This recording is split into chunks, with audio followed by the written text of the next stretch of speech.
Donc, quel point améliorer? Je crois que dans le dispositif, globalement, moi je trouve qu'on n'a pas assez recours à ce type de produit qui devrait permettre, quand c'est bien fait, de proposer aux investisseurs des supports d'investissement qui sont très sécurisés et qui offrent un bon couple risque-rendement.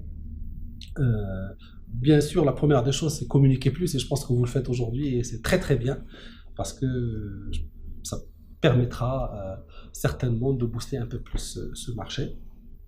Mais bien sûr, ce n'est pas suffisant. Je pense qu'il faut maintenir la veille législative sur ce sujet-là, même si je pense que nous avons pas mal de choses dans notre registre légal qui nous permettent de faire pas mal de types d'opérations très très intéressantes. Et à ce titre, Maghreb Titrisation, je félicite Maghreb Titrisation pour son sens de l'innovation dans ce domaine-là.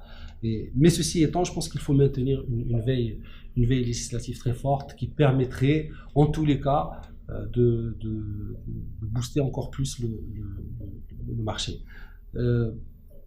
Troisième élément, ne pas en parler, ça n'aurait pas été normal, j'ai envie de dire. Il faut travailler sur les coûts d'émission. Ça, c'est important. Il faut que la titrisation soit mise au même pied et au même, je dirais, sur le benchmark, je dirais, des autres outils de financement ou de refinancement. Et il faut qu'on puisse comparer les coûts d'émission d'une titrisation et les coûts d'émission d'une émission obligataire simple, etc. Et donc, bien sûr, en comparant les avantages et les inconvénients des uns et des autres. Donc, il y a un travail à faire là-dessus pour que la titrisation soit encore plus compétitive.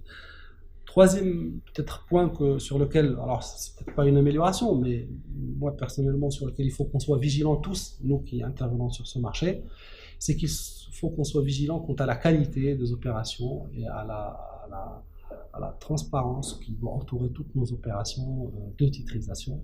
Et ça, c'est très très important. Il faut que cet outil-là qui apporte de vraies solutions à de vraies questions, qu'il soit utilisé à bon escient, dans l'esprit de la loi qui a été faite, c'est-à-dire titriser des créances futures, titriser des actifs qui génèrent des flux, titriser, voilà, et apporter le maximum, je dirais, de communication et de transparence autour de ça.